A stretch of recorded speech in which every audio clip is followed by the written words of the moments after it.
오늘 우리에게 주신 하나님의 말씀은 히브리서 11장 1절에서 3절 말씀입니다. 믿음은 바라는 것들의 실상이요 보이지 않는 것들의 증거니 선진들이 이로써 증거를 얻었느니라. 믿음으로 모든 세계가 하나님의 말씀으로 지어진 줄을 우리가 아나니 보이는 것은 나타난 것으로 말미암아 된 것이 아니니라. 오늘 이 말씀에 많은 은혜 받으시기 바랍니다.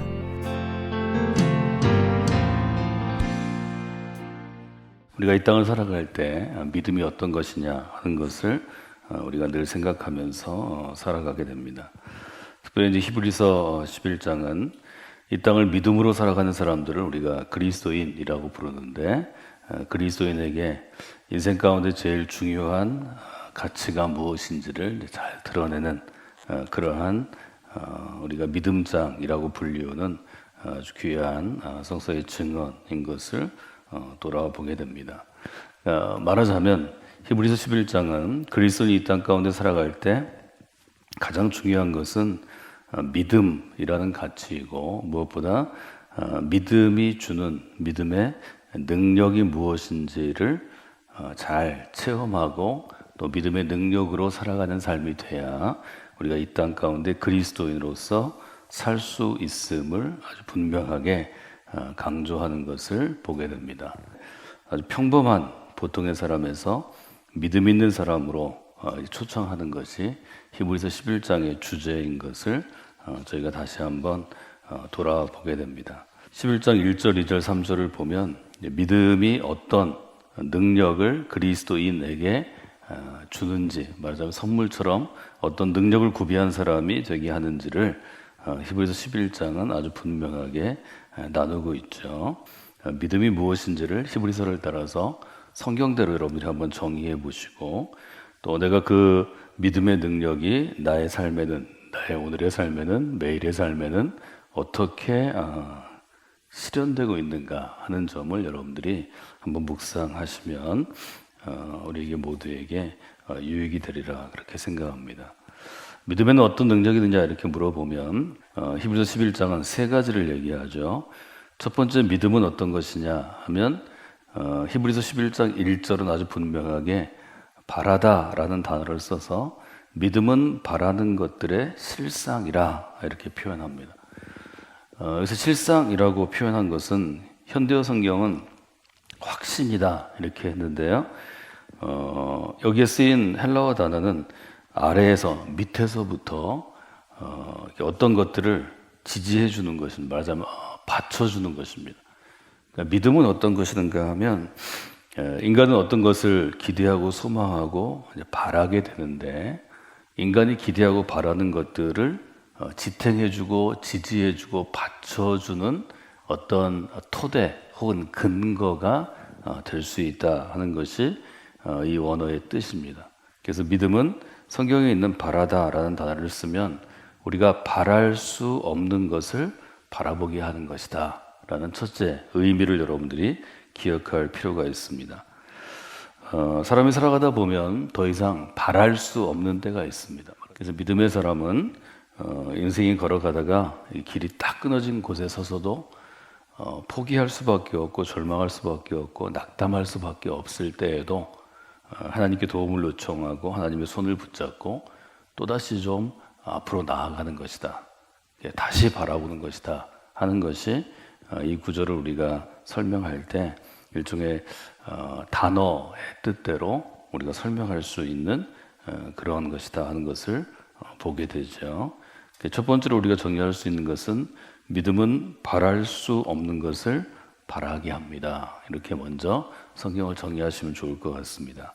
그래서 이 부분 11절의 첫 부분을 우리가 한 문장으로 바꾸면 되게 이렇게 많이 바꾸죠. 믿음은 소망입니다. 혹은 희망입니다.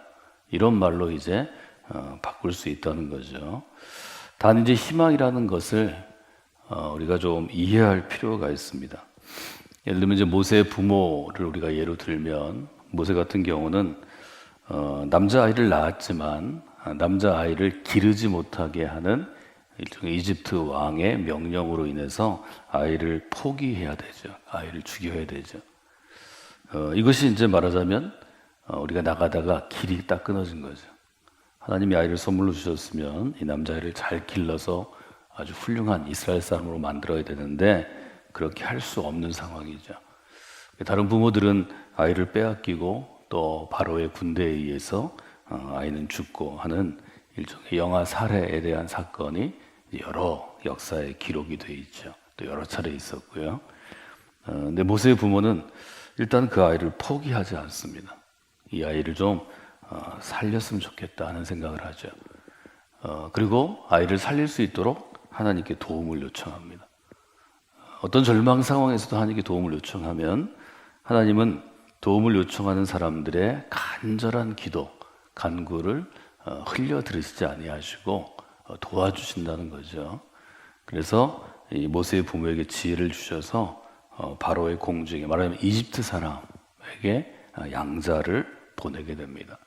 결국 모세는 그것 때문에 살아났고 나중에 하나님의 뜻에 의해서 또 계획에 의해서 또 모세의 헌신에 의해서 출애굽하는 이스라엘 사람, 출애굽 공동체를 이끌어내는 아주 중요한 역할을 맡게 된다 하는 것을 저희가 보게 되죠.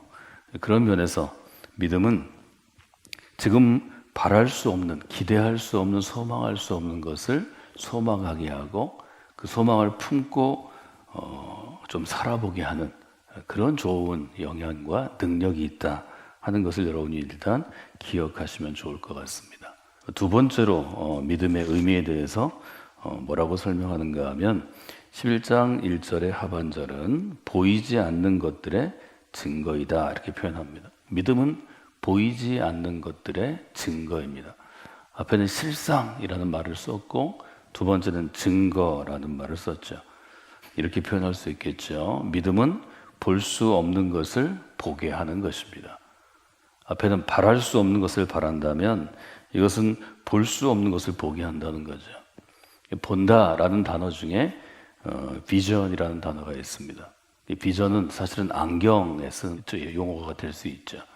볼 수 없는 사람이 저처럼 근시인데요. 저는 안경을 쓰면 뚜렷하게 보이죠. 그러니까 완전히 안 보이는 게 아니고 어렴풋하게 보이는 게 제가 안경을 쓰면 뚜렷하게 보입니다.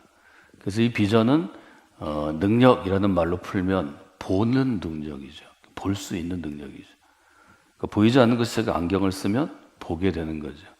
말하자면 믿음은 인간이 살아가다가 인간은 시간적으로 보면 미래에 일어날 일에 대해서는 볼 수 없습니다. 또 다른 멀리 떨어진 공간상으로, 거리상으로 서울에서 일어나는 일을 제가 볼 수 없습니다. 근데 믿음은 시간의 차이가 있어도 공간의 차이가 있어도 볼 수 없는 것을 보게 하는 어떤 능력이 된다는 거죠.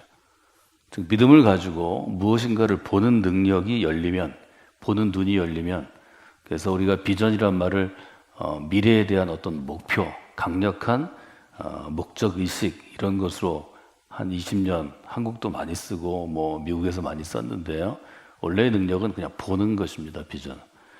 그래서 믿음의 능력을 받아서 보는 눈이 열리면 다른 사람이 보지 못하는 것을 보거나 다른 공동체가 보지 못하는 것을 볼 수 있는 일이 열리는 것이다. 그래서 보지 못하는 것의 증거가 된다 했는데 이 실상이나 증거나 비슷한 뜻, 사실 유사한 뜻입니다. 단어를 바꾼 것뿐입니다. 이 증거의 원래의 뜻은 뭐냐면 밖으로 보여지는 이 지지대, 받침대 같은 게 아니라 안으로 보여지는 일종의 지지이고 받침대입니다. 안으로 보여지는 확신입니다. 그러니까 앞에 있는 실상이라는 단어는 겉으로 보이는 이 틀을 지지하는 어떤 근거, 영어로 foundation이라는 뜻이 있는데요. 근거라면 이 증거는 보지 못하는 어떤 내적인 증거이고 내적인 확신이라는 거죠. 노아는 방주를 졌다고 우리가 쉽게 얘기하는데 미친 짓이죠. 노아가 그냥 방주를 졌을까? 저는 그렇게 생각하지 않습니다. 또 성경도 그렇게 이야기하지 않습니다. 노아는 실제로 홍수가 일어나지 않았지만 다른 사람 눈에는 앞으로 일어날 홍수가 보이지 않았지만 어떤 과정을 통해서든 그는 보았다는 거죠. 비전입니다. 환상이죠. 그는 어떤 꿈 같은 것을 꾸었는데 세상 모든 것들이 홍수로 덮이는 꿈을 보았죠. 하나님이 그에게 방주를 지어라 이렇게 명령하셨지만 노아는 얼마나 고민했겠어요. 가족들도 미쳤다고 이야기할 때 얼마나 고민했겠어요. 하나님은 아마 밤마다 그에게 꿈꾸게 하셨을 것입니다. 지금 환상을 보게 하셨을 것입니다. 홍수로 인해서 모든 것들이 물에 잠기는 것을 보고 그는 확신 가운데 방주를 지었다는 거죠. 가족도 믿지 않고 다른 사람도 비웃고 산 위에 배를 왜 짓냐고 욕하고 미쳤다 그러는데 그가 지을 수 있었던 것은 보았기 때문이라는 거죠. 믿음은 그런 면이 있습니다. 그 점을 우리가 한번 보는 거죠. 그래서 믿음은 우리가 볼 수 없는 것을 바라보는 것이라는 거죠. 이때 증거라는 단어를 씁니다. 여러분들이 그런 분들이 되셔야 합니다. 우리가 세상을 구원하는 노아의 방주처럼 어떤 위대한 일, 어떤 큰 일을 할 수 있는 건 아니지만 적어도 우리가 신앙생활하는 성공학교의 믿음의 공동체를 통해서 또 나의 인생을 통해서 나의 가족을 통해서 하나님께서 행하실 일을 누군가는 일종의 거룩한 꿈을 꿀 수 있어야 합니다. 그 꿈을 봐야 합니다. 그리고 그 꿈대로 우리 인생이 펼쳐지는 것을 보게 됩니다. 이것은 다른 사람이 볼 때는 뭐 크거나 위대한 게 아니라도 내 한 사람 살아가는 것도 우리 가정이 서는 것도 이런 과정 가운데 여러분이 잘 돌아보시면 그렇게 할 수 있습니다. 그 다음 단계는 어떤 건가요? 바랄 수 없는 것을 보게 하시고 바라게 하시고 볼 수 없는 걸 보게 하시면 하나님은 행할 수 없는 것을 실행하게 하십니다. 이게 믿음의 세 번째 단계입니다. 이렇게 되어 있죠. 2절 선진들이 이로써 증거를 얻었느니라. 이 세 단계를 잘 기억하셔야 합니다.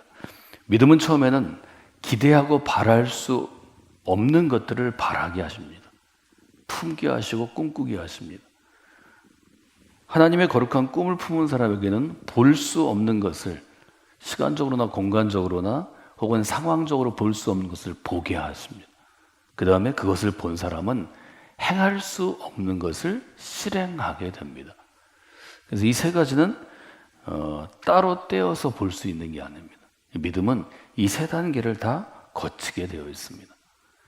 선진들이 이로써 증거를 얻었느니라. 이것은 어떤 것인가 하면 그 믿음의 사람들이 이로써 좋은 결과지를 얻게 되었다는 것입니다. 영어 성경은 good report라고 번역됩니다. 좋은 결과 표시지, 레포트를 쓰게 했다는 거죠. 이 점이 굉장히 중요합니다. 선진들은 이로써 증거를 얻었느니라. 실상, 증거 이렇게 되어 있죠. 선진들은 이처럼 믿음으로 살아서 행할 수 없는 것을 행함으로 우리에게 증언되고 있습니다 하는 것이 2절의 해석입니다. 모세를 기억하게 보시면 모세 이전에도 히브리 공동체 가운데 좋은 지도자들이 있었을 것입니다.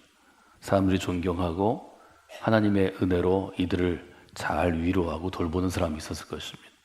그런데 하나님은 모세를 통해서 탈출할 수 없을 것 같은 노예 상태로 있던, 말하자면 이집트에 붙잡혀 있던 이스라엘 사람들을 약속의 땅으로 데리고 갈 수 있던 거죠. 구분할 게 있는데요. 이렇게 하면 내 자신이 갖고 있는 미래에 대한 계획을 이루는 것을 믿음으로 생각할 수 있습니다.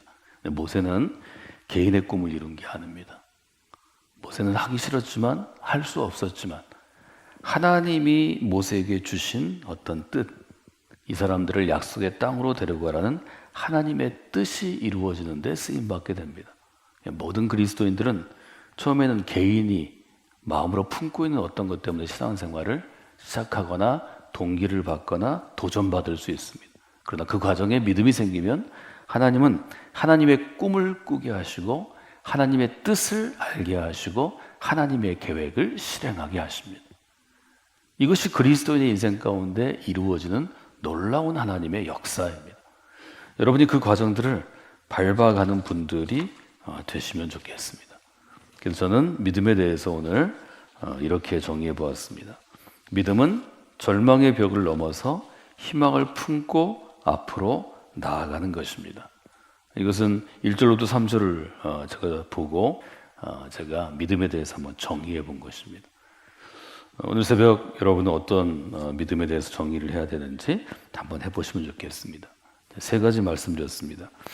믿음에 대해서 히브리서 21장 1절로 3절은 한 묶음입니다. 한 세트죠. 믿음은 바랄 수 없는 것을 바라게 합니다. 믿음은 볼 수 없는 것을 보게 합니다. 믿음은 행할 수 없는 것을 실행하게 합니다. 이 세 가지 말씀드렸습니다. 그렇기 때문에 우리가 어떤 상황에서도 그리스도인으로 믿음을 가지고 살아가면 살아가다 갑자기 앞이 막히는 상황이 누구한테 오죠? 도무지 앞이 보이지 않고 한 걸음도 앞으로 나아갈 수 없을 그때 다른 사람은 포기하고 낙심하고 주저앉고 그만둘 그때 믿음을 가지고 다시 일어설 수 있는 것입니다.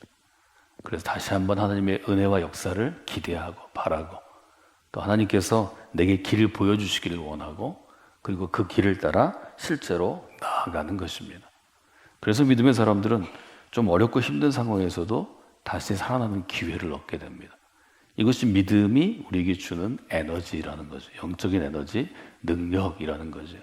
교회는 그 도전을 사실 매일 하는 것입니다. 매주 하는 것입니다. 매 시간 하는 것입니다. 교회 안에 그런 믿음 있는 사람들이 있으면 다른 사람들이 그 사람이 걸어간 길을 보고 그 길을 따라오는 것입니다. 그래서 교회는 중요한 것입니다. 교회가 사람들이 많이 모이고 또 좋은 일들을 많이 하고 이렇게 활발하게 된 것은 교회가 있고 없고의 차원이 아니고 이렇게 활성화된 것입니다. 말하자면 한여름에 잎이 무성한 것과 같죠. 그러나 겨울이 돼도 잎이 떨어지고 앙상하게 있어도 여전히 그 나무는 살아있는 것입니다. 교회도 마찬가지입니다. 교회는 시대에 따라서 가지가 많이 뻗고 잎이 많을 수도 있고 좀 겨울을 맞이한 것처럼 잎이 떨어지고 줄어들 수도 있지만 뿌리를 내리고 서 있으면 어느 시대나 영원토록 그 역할을 감당할 수 있습니다. 뿌리가 있으면 살아나는 것입니다. 한국교회 여러 가지 얘기하는데요. 한국교회는 이제 150년밖에 안 됐습니다. 1500년 된 게 아닙니다. 여러 가지 일들을 겪게 될 것입니다.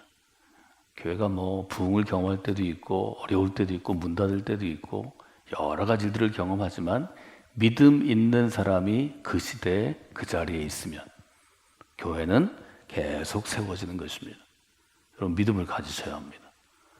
한국교회는 지금 저는 별로 걱정할 게 없는 상태라고 봅니다. 교회가 많이 있고 그 중에 좋은 교회들이 많이 있고 그리스도인들과 목회자들이 많이 있고 그 중에 헌신된 그리스도인과 목회자들이 많이 있습니다. 별일 없을 겁니다. 저희 다음 세대에도 저희보다 훨씬 더 뜨겁고 열정적으로 헌신하는 그리스도인들이 많을 것입니다. 저는 우리 교회가 시대가 바뀌고 상황이 바뀌어도 대전에서는 그 역할을 하는 중심에 늘 서 있게 해달라고 기도합니다. 그런 사람들을 우리가 세우게 될 것입니다. 그런 교회를 이루게 될 것입니다. 여러분 그 꿈을 가지고 이 기도의 자리를 지키셔야 합니다. 특별히 새벽은 기도의 자리를 지키는 것입니다. 누가 보든 보지 않은 새벽에 누가 체크를 하겠어요? 뭘 하겠어요? 그래도 그 자리를 지키고 기도하면 이 믿음의 역사가 지금은 우리를 통하여 이 다음은 우리 다음에 오는 우리의 자녀 세대를 통하여 이루어지게 되고 우리 교회는 그 정도로 단단하게 지금까지 세워져 왔습니다. 여러분 그 일을 품고 하나님이 여러분에게 건강 주시고 믿음 주시고 생명 주시는 그 시간 동안 그 일을 맡는 분들이 되시기를 원합니다.